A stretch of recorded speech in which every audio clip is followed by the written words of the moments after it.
नमस्कार, मैं हूं संदीप चौधरी। आज सीधा सवाल में मैं बात करने वाला हूं देश के अन्नदाता की, देश के किसान की और देश की सरकार की। और सरकार हमारी और किसान भी हमारे हैं, लेकिन टकराव और तकरार की स्थिति बनी हुई है। आज 9वां दिन है, किसान आंदोलन पर हैं। 4 दौर की बातचीत हो चुकी है सरकार और किसानों के बीच। तो ऐसा नहीं है कि सरकार की तरफ से कोशिश नहीं की जा रही है। 8 फरवरी, उसके बाद 12 फरवरी, फिर 15 और फिर 18 फरवरी को बातचीत हुई, लेकिन बातचीत बेनतीजा साबित हुई, कोई हल नहीं निकला।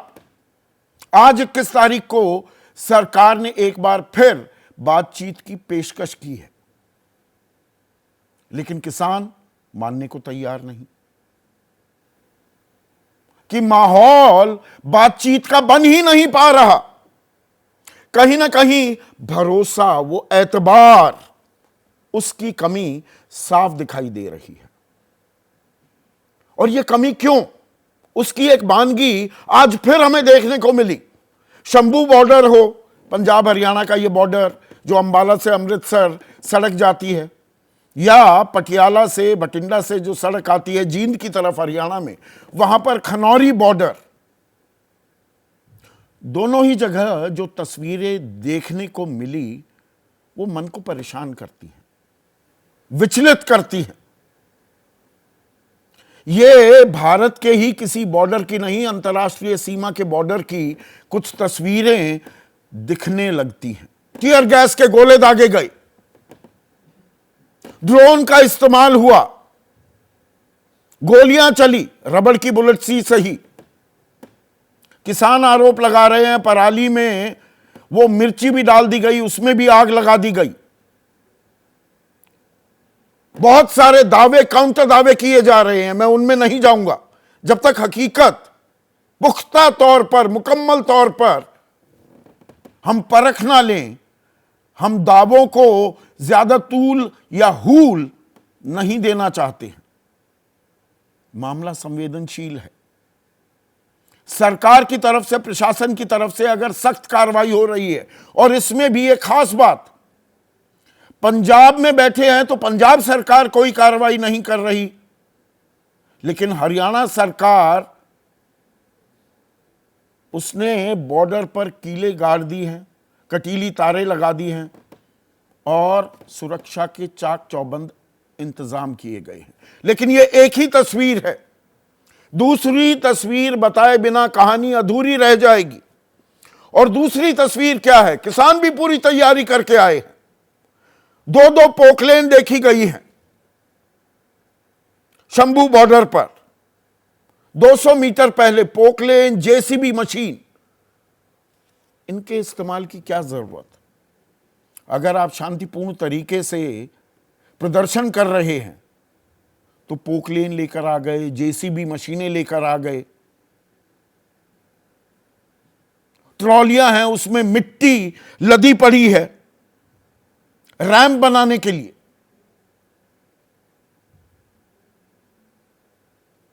तो ये कोई मिलनसार सा रवैया तो नहीं दिख रहा है। ये बातचीत का माहौल तो बन ही नहीं रहा, जबकि बातचीत हुई है। चंडीगढ़ में बातचीत हुई और टीयर गैस इतनी छोड़ी जा रही है कि किसानों को वहां पर मास्क लगाने पड़ रहे हैं, आंखों पर भी, मुंह पर भी। घायल हो रहे हैं किसान। ये तस्वीरें आप देखिए। जब हम न्यू इंडिया की बात करते हैं, नए भारत की बात करते हैं, विश्व गुरु बनने का संकल्प साधते हैं, ये तस्वीरें उसकी गवाही नहीं देती। इससे लोकतंत्र, प्रजातंत्र मजबूत होता है क्या? और बात अब मांगों को लेकर, दरअसल मैंने गलत शब्द का इस्तेमाल किया।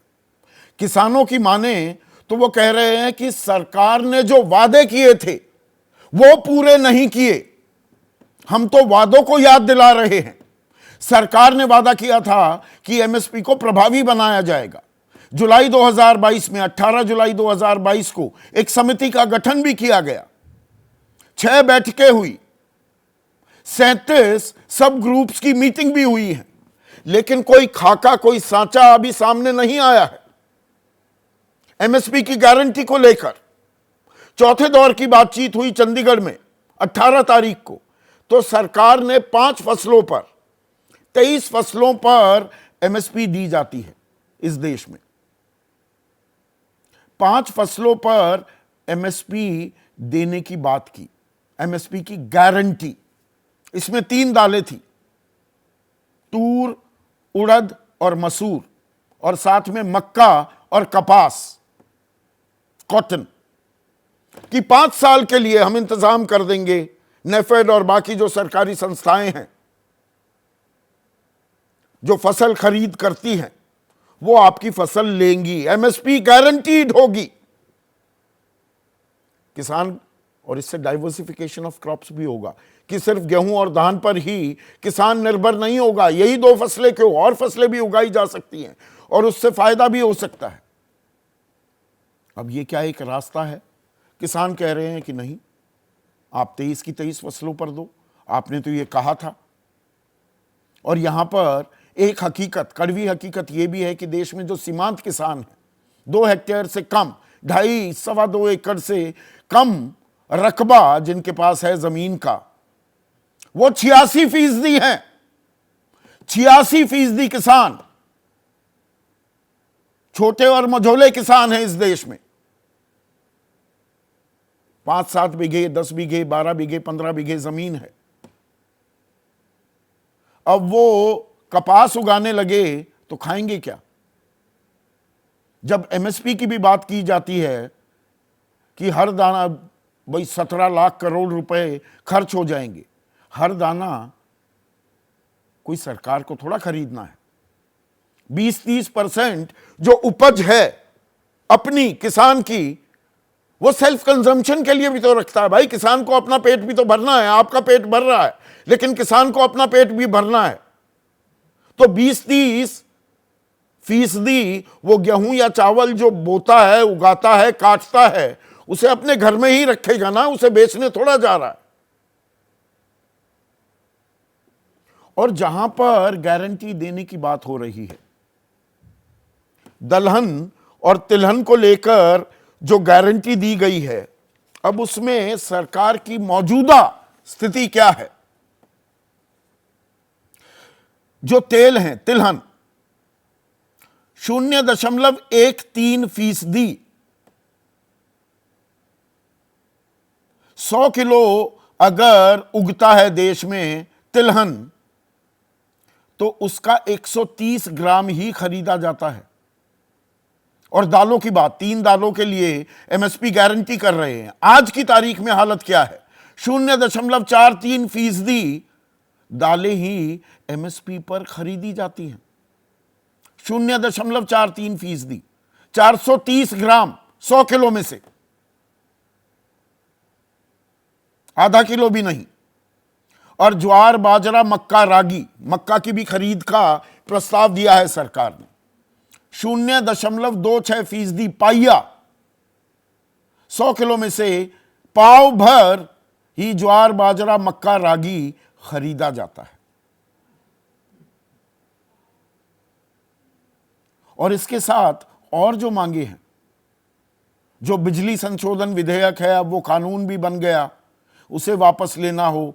कर्ज जो है किसानों का, क्या वो माफ किया जाएगा? जैसे 14.5 लाख करोड़ रुपए बट्टे खाते में चले जाते हैं, एनपीए घोषित कर दिए जाते हैं। या लखीमपुर खीरी में जो हुआ, वहां पर कानूनी कार्रवाई किसानों पर भी जो होती दिखाई दी, क्या वो वापस ली जाएगी?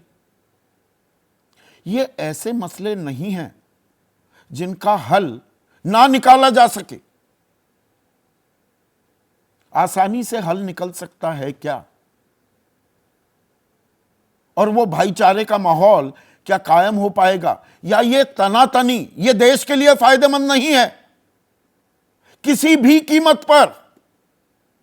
और चुनावी मौसम भी है तो राजनीति भी गरमाएगी, इसमें राजनीतिक नफा नुकसान भी आड़े आने लगेगा।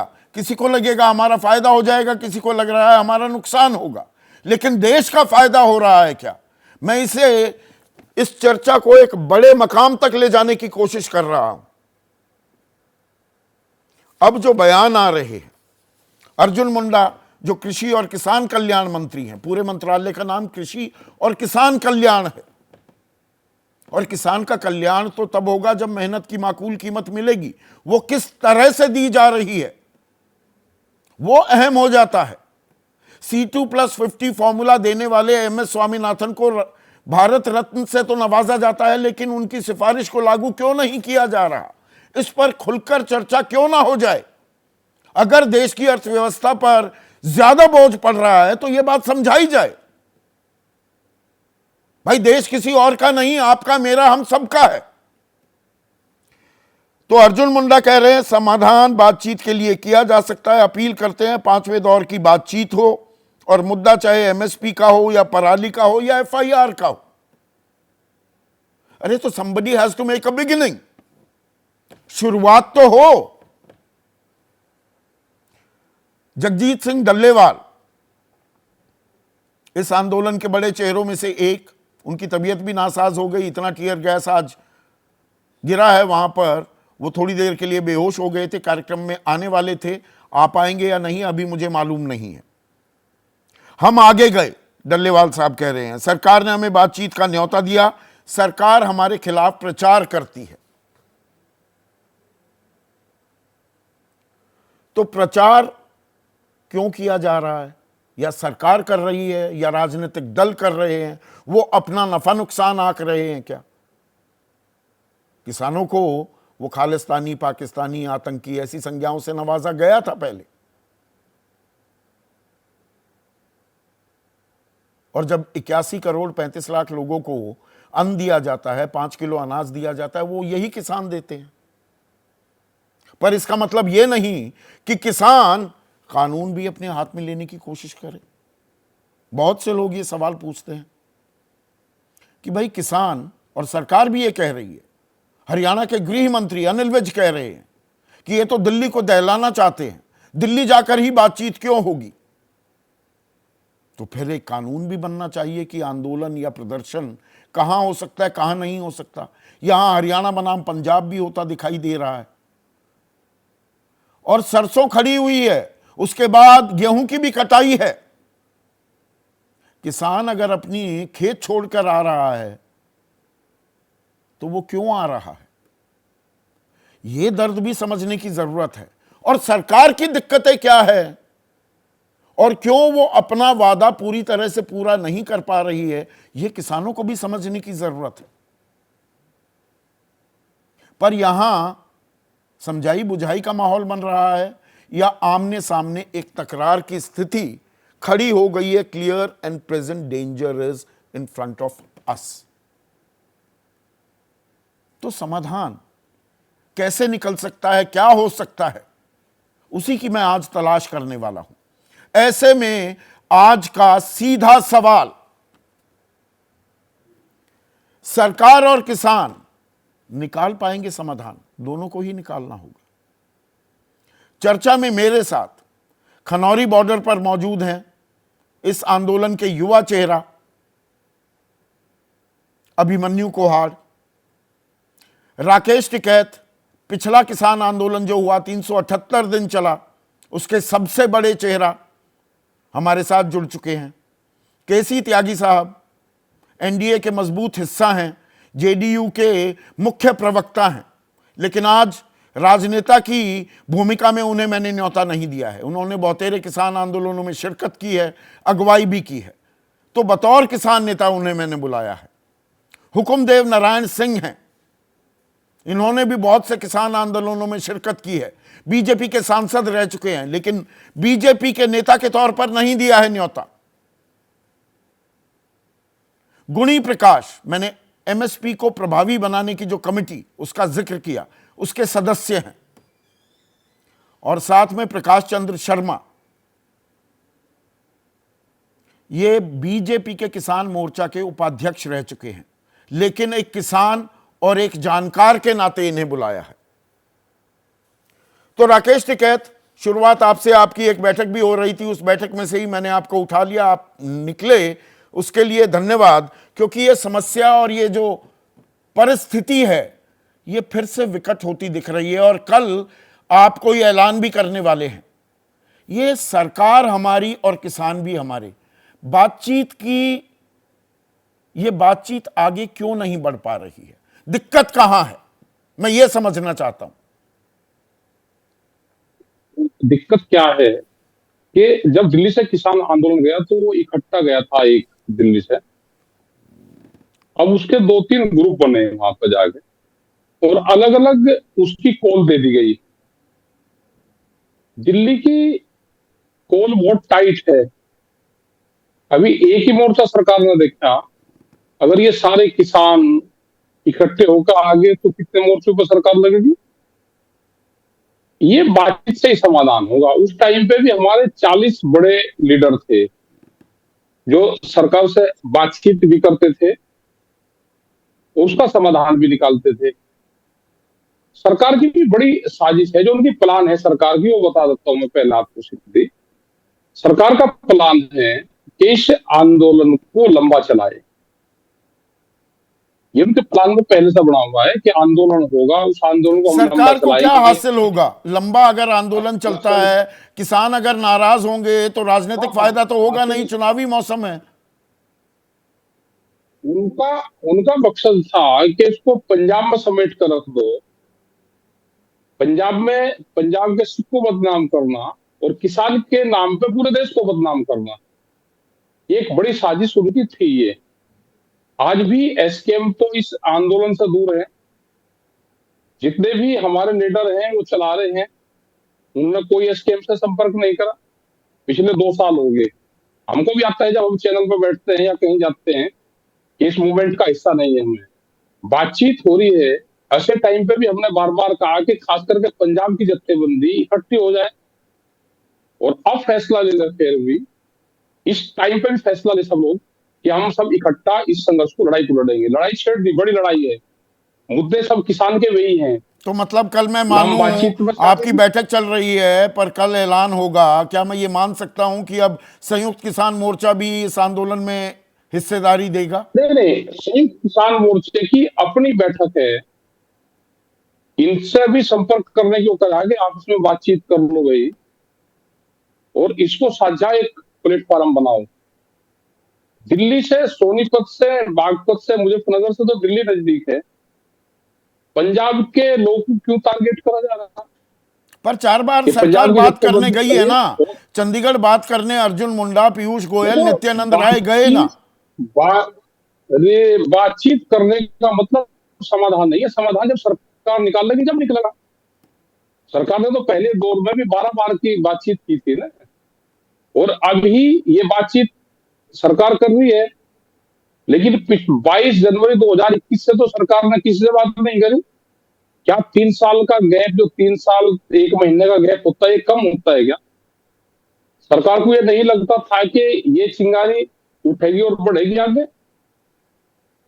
सरकार ना बातचीत करना चाहती, किसान को भी दूसरे तरीके से दबाना चाहती है, और ये एमएसपी गारंटी दी है ना सरकार ने, तूर दाल पर, मसूर, उड़द, कपास और मक्का पर 5 साल के लिए दिया। क्या वो शुरुआत, एक शुरुआती कदम के तौर पर ना देखा जाए इसे? ऐसा नहीं है। पहले आपके चैनल पे ये होता था कि क्या किसान 23 फसलों का किसान है। ये 5-6 दिन तक तो ये पूरा मुहिम चला पूरे चैनल पे कि और किसानों को भी चाहिए। हमने कहा भाई उसी पे आप दे दो, और वो कोई सरकार ने गारंटी ली। जो कॉन्टेक्ट करेगा वो कंपनी से कॉन्टेक्ट करवाया, और वो तो रिपोर्ट है कि देश में दालें कम है, 2030 तक बाहर से देश दालें आयात होगी। और वो भी है कि पंजाब का किसान कुराली ना जलाए, धान पैदा ना करे। ये तो पूरी रिपोर्ट है पंजाब की। तो वहां के मुख्यमंत्री, सरकार सब मिलकर एक ही तो वो कर रही कि वहां पे दालों पर दूसरी तरफ किसान को लेकर चले जाओ, वो वहां से हट जाएगा। जो कुराली का समस्या है इसका खत्म हो जाएगा। तो प्लान है कि देश के किसान को फसलों पे आप एमएसपी गारंटी कानून दे दो। व्यापारी खरीदे या सरकार खरीदे? सरकार को जितना खरीद रही है वो आज भी खरीद रही है। आज भी सरकार व्यापारी से ले रही है 60%, किसान से ले रही है 40%। व्यापारी बिहार से लगाकर पूर्वांचल से, हरियाणा से, सब जगह से लेकर व्यापारी एमएसपी पे किसान के नाम पे बेचता है। पहला हम हरियाणा में अपनी ये आधे जिले अपने हरियाणा में बेचते थे फसलें, आज हरियाणा का किसान भी अपनी फसल नहीं बेच पा रहा। तो एमएसपी तो व्यापारी लाभ ले रहा है, एमएसपी का भी ये उनको फायदा देना चाहती है। तो आपने सरकार की प्लान की बात तो कर दी। राकेश टिकैत, आखिरी सवाल, क्योंकि आपको बैठक में भी जाना है, आपकी प्लान क्या है? आपने थोड़ा अभी इशारा किया कि बागपत का, बड़ौद का या सोनीपत का, वो किसान दिल्ली से ज्यादा नजदीक है, तो मतलब यहाँ पर भी लामबंदी होने वाली है क्या? क्या आप ये कह रहे हैं? नजरें बनाए हुए हैं हम। आज भी हमारा पूरा देश भर में किसान संयुक्त मोर्चे का आज भी देश भर में डीएम डीसी के वहां पे ज्ञापन दिए, ट्रैक्टर मार्च करे सब। उससे पहले मीटिंग जगह जगह चल रही, ज्ञापन दिए जा रहे। लेकिन अगर आप चुनौती दे रहे हैं, सरकार को धमका रहे हैं, आपका बयान आया सरकार के पास ईडी है, हमारे पास ट्रैक्टर है। भाई वो मैं ये कहा कि जैसे पॉलिटिकल पार्टी को, दूसरे उद्योगपति को, सबको ईडी से इससे धमकाने का काम कर रहे हैं। ये किसान पीछे नहीं हटेगा, और ये पंजाब का किसान है, ये जहां आगे बढ़ गए वापसी जाएगा ही नहीं। ये सरकार की समझ में आ जाना चाहिए। तो सरकार के समझ में आ जाना चाहिए। ठीक है, बहुत बहुत शुक्रिया। अभिमन्यु कोहाड़, आप खनौरी बॉर्डर पर हैं। खनौरी बॉर्डर की मैंने आज तस्वीरें भी देखी। वहां पर जो माहौल है, एक वो जो पुरानी कहावत है, ताली एक हाथ से नहीं बजती। आप कहते हैं प्रशासन सख्ती कर रहा है। शंभू बॉर्डर की तस्वीरें भी हम दिखा रहे हैं, पोकलेन, जेसीबी, मिट्टी से भरी ट्रॉलियां आप लेकर जा रहे हैं रैंप बनाने के लिए। ये ताली तो दोनों हाथों से बज रही है।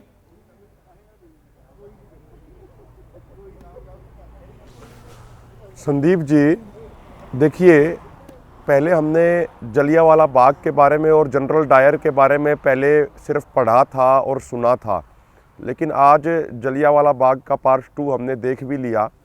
और यहाँ खनौरी बॉर्डर पे मैं आपको बताऊँ, आज हमारा 11 बजे दिल्ली कूच का कार्यक्रम था, लेकिन हमारे शंभू बॉर्डर से संदेश आया हमारे सीनियर नेताओं का कि अभी आप रुकिए और जब तक हमारा आगे संदेश नहीं आता तब तक आप इंतज़ार कीजिए। तो मैं स्वयं वहाँ पे मौजूद था और 12 सवा 12 बजे तक हमारे तमाम किसान शांतिपूर्ण तरीके से बैठे हुए थे। जो सामने नाका था, वहाँ जहाँ पे पुलिस के, आरएएफ के, सीआरपीएफ के जवान तैनात थे, उनके साथ ही वहाँ पे सिविलियन ड्रेस में कुछ लोग मौजूद थे जो गलत इशारे कर रहे थे किसानों की तरफ और जय श्री राम, जय माता दी, ये ज़ोर ज़ोर से नारे लगा रहे थे। हमारे कुछ लोगों ने उनको कहा कि भाई आप इस तरीके से उकसाने की ये कोशिश मत कीजिए। जब हमारे कुछ लोग उनको समझा रहे थे तो उसी समय पुलिस प्रशासन ने वहाँ पे जहरीली गैस के गोले छोड़ दिए, इंजेक्टर मोर्टारों का इस्तेमाल किया, 315 बोर के, 32 बोर के और 12 बोर के ये फायर किए। 21 साल के एक किसान बठिंडा के रहने वाले शुभकरण सिंह, उनकी शहादत होगी, उनके सीधे सर में गोली लगी, वो मेरे पास ही खड़े थे। और अगर किसान लीडर्स की भी बात करें, अगर खनौरी बॉर्डर की बात करें, बहुत सारे किसानों को छर्रे लगे हैं, मुझे भी यहाँ पे छर्रा लगा है, मुझे भी यहाँ पे नहीं। ये अब ये दावों की बात हो जाती है अभिमन्यु, क्योंकि हरियाणा पुलिस, एक और खबर चली थी कि जी एक किसान को किडनैप कर लिया, अपहरण कर लिया, बाद में हरियाणा पुलिस कह रही है उसका इलाज तो रोहतक में चल रहा है। नहीं, मैं आपको स्पष्ट कर देता हूँ, मैं आपको उस बात पे भी मैं आता हूँ। सरकार ने, प्रशासन ने पूरे तरीके से गोलाबारी करी। उसके बाद जब मामला शांत हो गया तो अचानक से 3 साढ़े 3 बजे, हमारे पास विजुअल्स हैं संदीप जी, मैं आपको विजुअल्स भेजूंगा। विजुअल्स तो झूठ बोलते नहीं। आपके कैमरामैन है बिलाल जी, वो भी आज मौके पे मौजूद थे, आप उनसे भी विजुअल्स मंगवाइए। पुलिस और आरएएफ के जवान नाका क्रॉस करके किसानों के बीच में आते हैं, ऊपर से गोलाबारी हो रही है, नीचे से वो आते हैं जैसे वो कोई वही तस्वीरें मैं दिखा भी रहा हूं। और हमारे 25 से अधिक ट्रैक्टर ट्रॉली तोड़ दिए गए। 25 से अधिक ट्रैक्टर ट्रॉली हमारी तोड़ दी।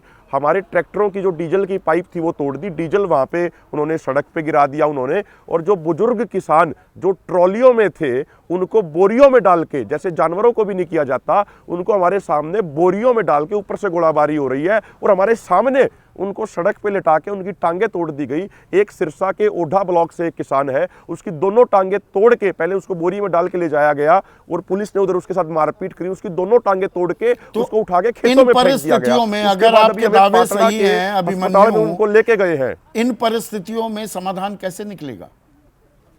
आप खुश होकर तो ये आंदोलन कर नहीं रहे, अपने देखिए घर बार खेत कूद छोड़कर, परिवार को छोड़कर सड़क पर डटे हुए हैं। समाधान कैसे निकलेगा? 4 दौर बातचीत हुई है, उस बातचीत में आप भी हिस्सा थे, चंडीगढ़ में जो बातचीत हुई। देखिए संदीप जी, देखिए बातचीत के लिए सबसे पहला आज जब सुबह मैसेज आया माननीय अर्जुन मुंडा जी की तरफ से, तो हम बातचीत को तैयार थे, लेकिन शंभू बॉर्डर पे और खनौरी बॉर्डर पे जो ये बेवजह हिंसा करी गई, उसके बाद हमने बातचीत बिल्कुल बंद कर दी।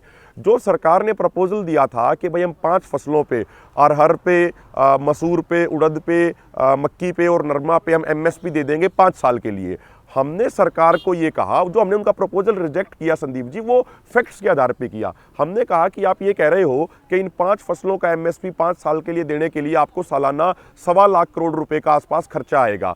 हमने उनको ये कहा कि भाई आप पाम ऑयल जो बाहर से इंपोर्ट होता है, हर साल लगभग इस साल 1,41,000 करोड़ का पाम ऑयल बाहर से इंपोर्ट किया जा रहा है, आप पाम ऑयल का भी इंपोर्ट बंद कर दीजिए, आप जो ये दालों का इंपोर्ट हो रहा है आप ये भी बंद कर दीजिए, तो टोटल हमारे देश को सालाना 2.5 से 3 लाख करोड़ रुपए बचेंगे। तो जो ये गणित है, ये गणित आप फैला रहे हैं, सरकार फैला रही है, आपस में बैठकर इस पर विस्तृत चर्चा क्यों नहीं हो जाती? दूध का दूध पानी का पानी हो जाएगा ना, पता लग जाएगा देश पर कितना बोझ पड़ेगा, किसान का कितना कल्याण होगा। संदीप जी, हम बिल्कुल इस बात के लिए तैयार हैं, हम ABP न्यूज़ पे बैठे हैं, हम तो सरकार को हमने मीटिंग में भी कहा किसी भी न्यूज़ चैनल के ऊपर आप लाइव डिबेट करा लीजिए, अगर सरकार की बात सही साबित होगी तो जो सरकार कहेगी वो हम मान लेंगे, हमारे फैक्ट अगर सही साबित हो जाए तो जो हम कह रहे हैं सरकार हमारे वो वादे पूरे कर दे, लेकिन सरकार कोई बात मानने को तैयार नहीं हो रही। एक और बात संदीप जी, जब हमने मीटिंग में ये कहा माननीय पीयूष गोयल जी से कि माननीय पीयूष गोयल जी, ये 2011-12 में मोदी जी ने ही रिपोर्ट दी थी कि भाई MSP पे गारंटी कानून होना चाहिए, तो आप इसी रिपोर्ट को लागू कर दीजिए, बाकी कोई चर्चा ही नहीं करनी है। तो पीयूष गोयल जी का मतलब जवाब आया, हल तो सामने रखा हुआ है। एक मिनट, पद के रहते हुए दी थी, अब वो प्रधानमंत्री हो गए हैं जी। हुकुमदेव नारायण सिंह, हल तो सामने है, चर्चा क्यों नहीं हो पा रही है? बल्कि केसी त्यागी फिर से जुड़ गए हैं। पहले केसी त्यागी, हुकुमदेव नारायण जी आप बताइएगा, हल तो निकल सकता है ना, पर यहां पर ये तो मनमुटाव, एक रंजिश, एक खलिश दिखाई दे रही है दोनों तरफ से एक दूसरे के लिए, भरोसे नाम की चीज ही नहीं दिखती।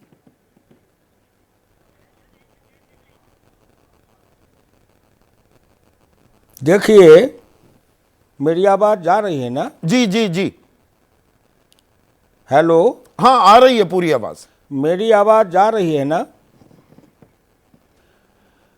मैं आपके साथ देश के करोड़ों किसानों को नमस्कार करता हूं, अभिवादन करता हूं।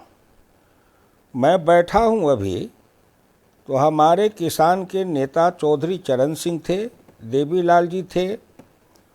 हमारे उस किसान के नेता जो चौधरी चरण सिंह जी थे, उस महान किसान नेता के नेतृत्व में मैंने राजनीति की, आंदोलन किया, किसान की लड़ाई लड़ी। आज मैं फिर सभी किसानों से कहूँगा कि चौधरी चरण सिंह जी की जो गांधीवादी रूपरेखा अर्थनीति है, या economic nightmare of India is causes and cure है, उसको हाथ में रखे और भारत रत्न चौधरी चरण सिंह जी के उस सिद्धांत के आधार पर सरकार के साथ बात करे, सरकार जरूर मान लेगी। दूसरी बात कि जो MSP से खरीद होता है उसमें जो सरकार का पैसा लगता है, सरकार का पैसा मतलब दिल्ली के अंदर एक फुटपाथ पर भी भिखमंगा है, वह भी कोई ना कोई चीज़ खरीदता है तो उस पर जो GST लगता है, लगने वाला है, GST देता है। तो सरकार के खजाने पर हिंदुस्तान के निर्धन, निर्बल, गरीब सबका बराबर अधिकार है, और सरकार जब खजाने से खर्चा करेगी तो वो सबके हिस्से को खर्चा करेगी। इस पर भी हिंदुस्तान के सभी अर्थशास्त्रियों को, वैज्ञानिकों को सोचना चाहिए। तीसरी बात, आपने अभी कहा बिहार में 98% किसान हैं जो मार्जिनल स्मॉल फार्मर हैं। हरियाणा में 33% किसान स्मॉल एंड मार्जिनल फार्मर हैं। पंजाब में 16% किसान स्मॉल एंड मार्जिनल फार्मर्स हैं। माफ करिएगा, पंजाब में जहां 16% स्मॉल एंड मार्जिनल फार्मर्स हैं, भारत सरकार के आंकड़े निकाल लीजिएगा आप, मैं बोल रहा हूं कृषि सेंसस से, और बिहार में 98% है। तो हरियाणा, बिहार के 98% किसान स्मॉल एंड मार्जिनल फार्मर्स हैं। एक फसला खेती ज़्यादा से ज़्यादा करते हैं, गेहूं करते हैं, बाढ़ प्रभावित हैं। और दूसरे तरफ हरियाणा और पंजाब और दिल्ली के आसपास पश्चिमी उत्तर प्रदेश के किसान हैं जिनका एश्योर्ड इरिगेशन है, भाखड़ा नंगल से नहर की सिंचाई है, बिजली पहले से है। क्या भारत की सरकार से मैं कहूँगा कि क्या पंजाब, हरियाणा और पश्चिमी उत्तर प्रदेश के किसान और बिहार के, बंगाल के, पूर्वी उत्तर प्रदेश के किसान, इसके लिए क्या आप सबसे मैं कहता हूं क्या एक ही नीति बनेगी? नहीं, नीति तो अलग हो गई ना। फिर आप ही ने कुलदेव कहा नारायण सिंह, सर मैं बीच में इंटरप्ट कर रहा हूं। आपने बिहार का उदाहरण दिया, सीमांत किसान 98% हाँ, हैं। बताइए। वहां पर प्रति किसान आय 42,000 रुपए सालाना है, 3,500 रुपए। 2005 में वहां एपीएमसी एक्ट को हटा दिया गया था, वहां पर यह खरीदी ही बंद हो गई। पंजाब में 1.25 लाख रुपए की प्रति किसान की आय है, तो किसान को मेहनत की माकूल कीमत ना मिले। बिहार में तो बट्टा बैठ गया ना किसान का, एमएसपी के दायरे से ही बाहर हो गया। एक बात समझिए श्रीमान, आप मेरे साथ बिहार चलिए। कौन बिहार में कि एमएसपी से किसान बेचेगा? जो किसान मार्जिनल स्मॉल फार्मर्स है, 5 quintal, 10 quintal, 20 quintal, 3 quintal, 4 quintal जो बेचेगा, वो कहाँ एफसीआई के गोदाम तक ले जाएगा? कहाँ जाएगा बेचने? ये अपने तरफ से कल्पना के लोग में विचरण करने वाले लोग भौतिकता को भौतिक स्तर पर चले। मैं जो कह रहा हूं सुनिए, फिर मैं आपको कहूंगा कि सरकार जो खरीदती है एमएसपी पर, वो जो 88% या 80% जो गरीबों को अनाज दिया जाता है, तो क्या उनको जो अनाज देंगे उस अनाज की गुणवत्ता नहीं परखी जाएगी? उनके लिए कोई गुणवत्ता नहीं होनी चाहिए कि हम किसान हैं, हम अपने खेत में जैसा अनाज करें, पैदा करें और स्वास्थ्य के लिए अहितकर हो, उसमें जो पैरामीटर है उसका अनाज नहीं हो, तो सरकार खरीद के क्या करेगी? तो एमएसपी देना गैर जरूरी है, एमएसपी कोई समाधान नहीं है। एमएसपी को कानून बनाना बेईमानी है, आपका मानना यह है? मैं कह रहा हूं दूसरी बात जी, देखिए, इसीलिए मैं ऐसे डिबेट में नहीं बैठता हूं। मैं एमएसपी की बात नहीं कर रहा हूं, मैं कर रहा हूं सरकार जो खरीदे दाना खरीदती है वह हिंदुस्तान के लोगों को खिलाती है या विदेश में भेजती है। हम अगर यहां से दाल खरीदेंगे, कोई अनाज खरीदेंगे और वर्ल्ड मार्केट में ले जाएंगे, लोकल से ग्लोबल तक जाएंगे, तो वहां का जो स्टैंडर्ड है, जो मापदंड है, उसके अनुसार हमारा सामान नहीं आप चाहिए। उसको तब आप दूसरी दिशा में जा रहे हैं। मैं सीधा सवाल पूछ रहा हूं, किसान को मेहनत की माकूल कीमत मिलनी चाहिए कि नहीं? जितने पैसे मिल रहे हैं किसान को अपनी फसल के, क्या वो जायज हैं? सुनिए, किसान को माकूल मिलना चाहिए, और जिस किसान के माकूल मिलना चाहिए, तो आज 6,000 रुपया जिन किसानों को सालाना में उनको कंपनसेशन दिया जा रहा है, वो मार्जिनल फार्मर कौन है? वो है जिनके घर में खेती, नौकरी और व्यापार, 3 में से केवल खेती है। एक किसान है जिसके घर में खेती है, नौकरी है, व्यापार है, विदेश से पैसा आता है। ये सभी किसान को, तो आपका मानना ये है कि किसानों की ये मांग जायज नहीं है, सरकार जो कदम उठा रही है, जो कर सकती है वो कर रही है? संदीप जी, आपके संतुलित और गरिमापूर्ण संबोधन के बाद बहुत अधिक कुछ कहने के लिए बचा नहीं है। मुझे कई किसान आंदोलनों में भाग लेने का हिस्सा मैं हुआ हूँ। सबसे पहले तो मैं भारत सरकार की इस बात के लिए प्रशंसा करना चाहता हूँ कि आज़ाद भारत की राजनीति में किसानों के सबसे बड़े नेता चौधरी चरण सिंह को जो सबसे बड़ा सम्मान मिला है वो, और हरित क्रांति के जो नायक रहे हैं डॉक्टर एम एस स्वामीनाथन, उनको जो सम्मान मिला है वो भारत सरकार को मैं इस बात के लिए प्रशंसा करता हूं। पर किसान का कल्याण हो जाएगा लेकिन सम्मान से। जो दोबारा ये आंदोलन, उससे स्वाभिमान बढ़ेगा, उससे हमारा मान बढ़ेगा। जिनके नेतृत्व में हमने दर्जनों धरने, प्रदर्शन, जुलूस, हड़ताल, जिसकी वजह से आज आंदोलन हो रहा है, और इस आंदोलन का 50 गुना बड़ा आंदोलन हम लोगों ने, उसमें मैं भी कार्यकर्ता था और हुकुमदेव जी भी थे, इंडिया गेट पर किया था। 50 लाख से ज़्यादा लोग थे। एक मूंगफली का दाना भी किसी दुकानदार का नहीं उठाया। महेंद्र सिंह टिकैत की कमिश्नरी घेराव थी मेरठ की, 20 लाख लोग 15 दिन बैठे रहे, एक नए पैसे का नुकसान किसी का नहीं हुआ। तो ये जो कन्फ्रंटेशनिस्ट पॉलिटिक्स हो रही है, बोट इधर या हाउस उधर क्लब से, में मैं बैठे एक तरफ थे। से एक मिनट, यहाँ पर हरियाणा बॉर्डर, हरियाणा पंजाब बॉर्डर पर रोक दिया जाता है। जो ये तस्वीरें आप देख रहे हैं, क्या ये विचलित करती हैं आपको केसी त्यागी? मैं तो जब किसान रैली 1978 में चौधरी चरण सिंह की हो रही थी, तब भी मुझे पता लगा कि हरियाणा बॉर्डर पर रोका गया है, लेकिन उस समय चौधरी देवीलाल की सरकार थी। कुछ ने कहा कि वहाँ पे रोका गया है, वहाँ भी रामनरेश यादव की सरकार थी। तो इस तरह के हल्के फुल्के कन्फ्रंटेशन होते हैं। आप वार्ता करने आए हैं कि सरकार से लड़ना है, दो एटीट्यूड अलग अलग हैं। आपने जो अपने प्रारंभिक संबोधन में कहा है, मैं आपसे 100% सहमत हूँ। किसानों के साथ सहानुभूति पूर्वक विचार होना चाहिए। किसानों की सारी मांगे जायज हैं। देश का 50% किसान कर्जदार है, और हरियाणा में औसतन 74,121 रुपये का कर्ज हर किसान पर है। पंजाब और हरियाणा के हर किसान पर 2 लाख रुपए का कर्जा है। कृषि अलाभकारी हो गई है, अब मजदूरी करने में फायदा है। मनरेगा का मजदूर एक औसतन किसान से ज्यादा कमा रहा है।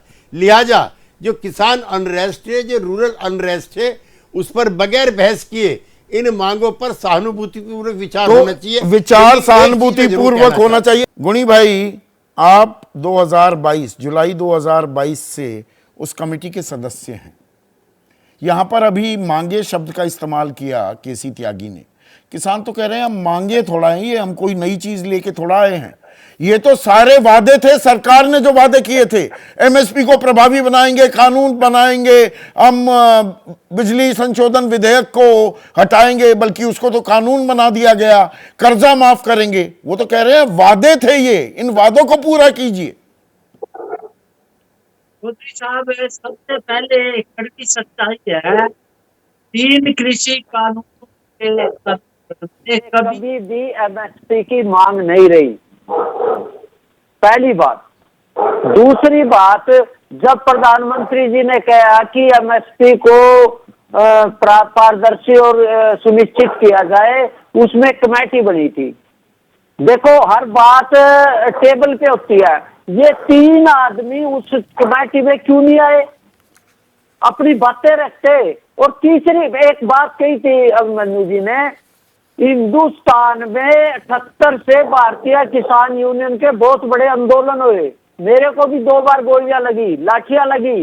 कभी भी किसान आंदोलन में इस तरह का पॉपकॉर्न और जेबीसी और वो लेके कभी हमलावर नहीं हुआ किसान आज तक। और सरकार की तरफ से, हरियाणा पुलिस की तरफ से जो कार्रवाई हो रही है वो जायज है? चौधरी साहब वो भी कह रहा। और दूसरी तरफ जो सरकार का रवैया है वो बिल्कुल निंदनीय है, उन्होंने भी करना चाहिए। लेकिन ये देश टेबल से, अब मैं अपना बताऊं, 3 कृषि कानून के बाद इन्होंने सुप्रीम कोर्ट की बात नहीं मानी। तो मतलब सरकार हमारी, किसान हमारे सामने, आमने सामने बैठना चाहिए। और जब बैठते भी हैं, प्रकाश भाई आज बहुत कम समय है, 40 सेकंड में ही जवाब चाहूंगा। तिलहन जो है 0.13% की एमएसपी पर खरीदी, दालों की 0.43%, 100 किलो में से आधा किलो दाल खरीदती है सरकार। वो ये कहने को तैयार है 3 दालें और मक्का और कपास, उसकी हम गारंटी दे देंगे। अब तो खरीद नहीं रहे, गारंटी किस बात की दे देंगे? किसान कैसे भरोसा करे? छोटा सा जवाब चाहूंगा प्लीज। संदीप जी, सभ्यताएं संवाद करती हैं, विवाद नहीं करती। और यहाँ पूरे डिस्कशंस में, और जो किसान आंदोलन अभी चालू हुआ है, एक चीज स्पष्ट है कि यहाँ भावना सद्भावना पे हावी है। जहां बात है स्पष्ट करने की कि जो एमएसपी है, एमएसपी आज की डेट में भी लागू है। सरकार ईयर ऑन ईयर उसको प्रोक्यूर करके कर रही है। जहां तक कानूनी गारंटी की बात है, 5 फसलों पर यह कहा गया कि 100% सरकार 100% ये 5 फसलों को सरकार खरीदेगी। जितना आपको सरकार प्रोडक्शन करना है, सरकार क्यों खरीदे? एमएसपी को कानून बनाओ, कारोबारी खरीदेगा, उसको भी खरीदना पड़ेगा उतने पे। नहीं, कारोबार देखिए, दो इस पूरे विवाद में एक बात संदीप जी हमें ध्यान देनी पड़ेगी कि चुनाव के ठीक 1 महीने 1.5 महीने पहले ये विवाद करना कि जब सरकार 5 साल के बाद चुनाव में जा रही है, इस तरह की एनार्की फैलाना एक बहुत बड़े एक एनार्की फैलाई जा रही है या भाई चुनाव तो इस देश में लगातार होते रहते हैं, तो फिर चुनाव सर पर हैं, कहीं ना कहीं तो चुनाव होते हैं, पर दरअसल मसला देश का है। सरकार हमारी, किसान हमारे, समाधान कौन निकालेगा? निकलेगा भी क्या?